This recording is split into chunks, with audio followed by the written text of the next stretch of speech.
Greetings and bienvenue, midnight crew. Thank you for returning to this broadcast, and welcome to new viewers joining us for the first time. If you like a video, then feel free to subscribe. The Dover Demon is a small humanoid reported from Dover, Massachusetts. It was the subject of an intensive scare during the 1970s, when multiple witnesses came forward with their sightings. The Dover Demon is described as looking sort of like the gray variety of alien, except that it has skin of a rosy orange instead of sickly gray. The Dover Demon has a large head on a small, stick-like body. It can be bipedal, but it often travels on all fours or switches back and forth between the two modes of locomotion. It has eyes that glow, sometimes orange, sometimes green. It does not seem to wear any clothing, unless the clothing fits tightly and is the same color as its body. Unlike the Greys, the Dover Demon does not seem to be associated with UFOs. It seems to just wander around on its own. Cryptozoologists seldom show interest in the Dover Demon. First of all, mainstream cryptozoologists are rarely willing to seriously investigate humanoids other than hairy humanoids. Also, it seems that sightings only happen during a short time period, with most claiming that sightings have now ceased, so the Dover Demon does not seem to be a pressing matter at the moment. The bizarre tale begins at 10:32 p.m. on April 21 as three 17-year-olds, Bill Bartlett, Mike Mazzocca and Andy Brody, are driving north on Farm Street. Bartlett, who's behind the wheel of a Volkswagen, spots something creeping along a low wall of loose stones on the left side of the road. At first he thinks the image is a dog or a cat until his headlights shine on it and he realizes it's nothing he's ever seen before. The figure slowly turns its head and stares into the light, its two large, round, glassy, lidless eyes shining brightly, like two orange marbles. Its watermelon-shaped head, resting at the top of a thin neck, is the size of the rest of its body. Except for its oversized head, the creature is thin, with long spindly arms and legs, and large hands and feet. The skin is hairless and peach-colored and appears to have a rough texture. Like wet sandpaper, Bartlett subsequently tells cryptozoologist Lauren Coleman, standing no more than 3.5 to 4 feet tall, the figure is shaped like a baby's body with long arms and legs. It had been making its way along the wall, its long fingers curling around the rocks, when the car lights surprised it. Unfortunately, neither of Bartlett's companions sees the creature. The sighting lasts only a few seconds and, before Bartlett can speak, the car leaves the scene. Then the creature is gone. Bartlett drops his friends off and goes to his Walpole Street home. Visibly upset, he walks through the door and his father asks him what's wrong. Bartlett relates the story and later sketches what he's seen. Around midnight, 15-year-old John Baxter leaves his girlfriend Kathy Cronin's house at the south end of Miller High Road. Then, Baxter starts walking up the street on his way home. Half an hour later, after he has walked about a mile, he observes someone approaching him. Because the figure is short, Baxter assumes it's an acquaintance of his, M.G. Bouchard, who lives on the street. John calls out and no response. Baxter and the figure continue to approach each other until finally the latter stops.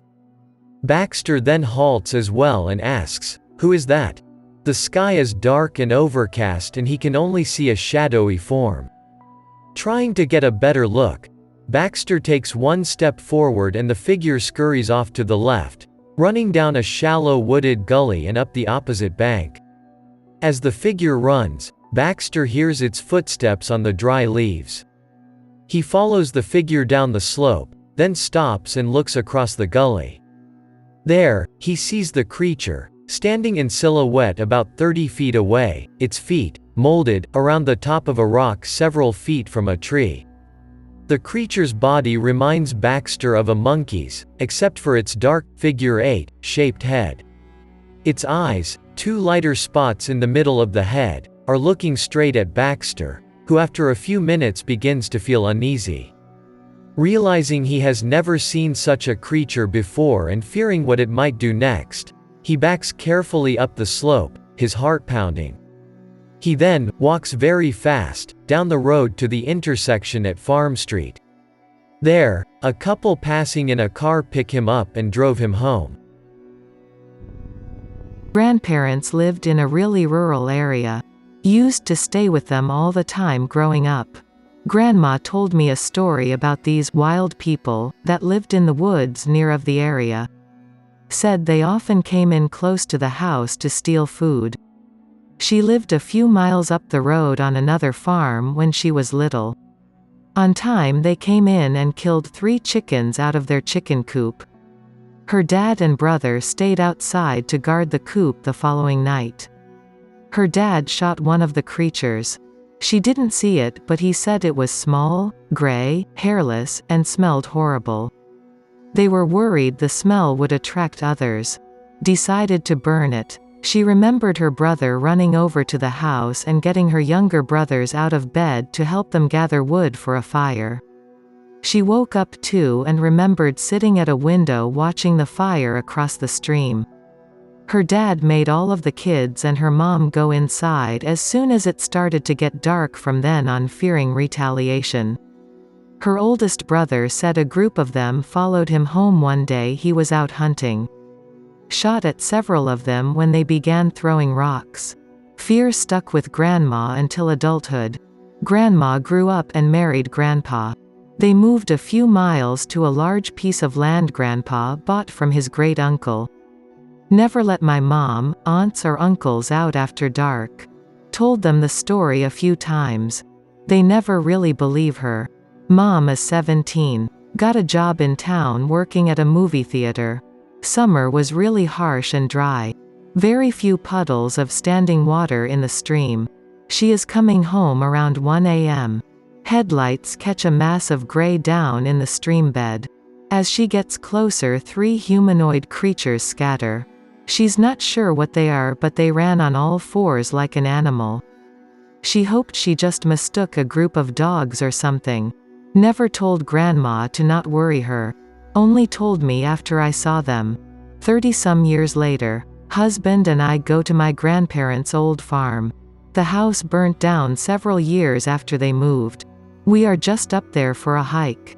We walk around the area and I show my husband where the house was, the well, swing and other sites I remembered from growing up. We get our stuff together and drive up onto a large hill across the stream from where the house was. We get out and start hiking. Spend hours crossing the woods.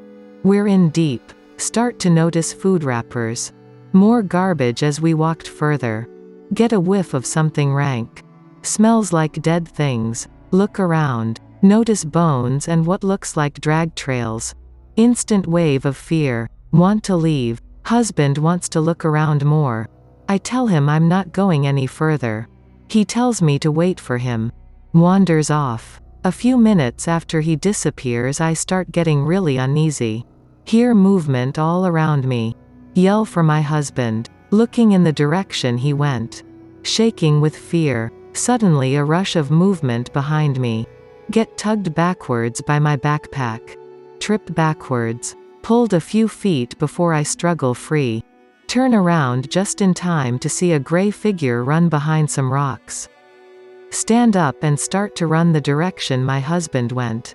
Notice gray figures all around. Can't get a good look at them, always ducking out of sight. Husband comes over the ridge towards me. I run to him, pretty hysterical. Convince him we need to leave right now. We hike out pretty quickly. Constant movement in the brush and tree line just out of our sight. Followed us all the way out to the trail where our vehicle was. I was watching a paranormal show a year or so later and they covered the Dover demon, something that at least looks very similar. A friend of mine told me a story that sent chills up my spine. It probably didn't help that we were coming down from an LSD trip and sharing real-life spooky shit with each other. He's not the type to make up or embellish any details about his stories, so this made me more uncomfortable considering the source. Anyways, he was living in Miami at the time and it was a typical humid summer night. He was having trouble sleeping and rolled over to glance out his bedroom window. As his eyes focused on his backyard, he noticed a shadowy figure hovering over a brightly glowing orb. The figure was wearing a black cloak and had a demonic-looking face. Had super long spindly fingers that were scurrying across the orb in an unsettling manner. Figure looked over at him in the window. He noped the fuck out of the room, grabbed a dagger he had in his room and went to the living room facing the front door. Stayed up for a few more hours on his couch, dagger clenched tightly. Roommate woke up and asked what he was doing, finally decided to shrug it off and go back to his bedroom and try to sleep. Rolled over and looked out the window again. The figure returned, this time even closer to the window. Noped the fuck out of the house for the remainder of the night. Pick might be related. Was searching on Google for something that matched this description, and apparently in New England folklore there is something called the Dover demon, which has spindly fingers. I have a very anti-climatic story.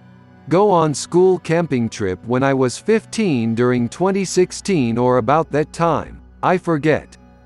Camp in some clearing just outside of a village. It's surrounded by trees on all sides with two paths leading back to a building of the village. One path passed a fence cutting you off from a field and the other path was a dirt bar. Think of a sandbar. Going through a bog that was also surrounded by trees, not a swamp. It didn't smell bad enough. I need to pee really badly one night. The toilet is at the end of the paths. I grab my torch, get up and leave the tent. Shared between 5 of us. Decide to take the bog path since it was a bit spooky and that was really cool to me at that time. And still is. I go and pee and then just decide to take my time walking back to the tent. I go through the bog again and sweep my torch across the algae-covered water. Looking out on it since I wasn't in a rush and just wanted to enjoy it. See big algae-covered bulbous thing looking at me. It's sitting in the water.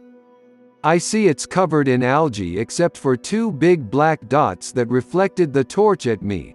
I'm guessing they're eyes.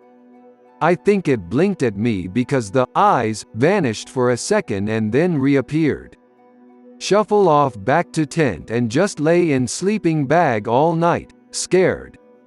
About an hour or so later, everyone is woke up by the girls screaming saying that something scraped by their tent. They accused the boys but all of the boys were sleeping. I heard no one as I was awake and couldn't sleep. I only tell this story online now. The closest thing I've found that reminds me of this encounter is the Dover demon. The art of the demon looks very similar to the little bit of creature I saw, although that was in America and this happened in the UK. I hope that you enjoyed tonight's broadcast. If you enjoyed tonight's story, then please subscribe to the channel as more Greentext will appear daily.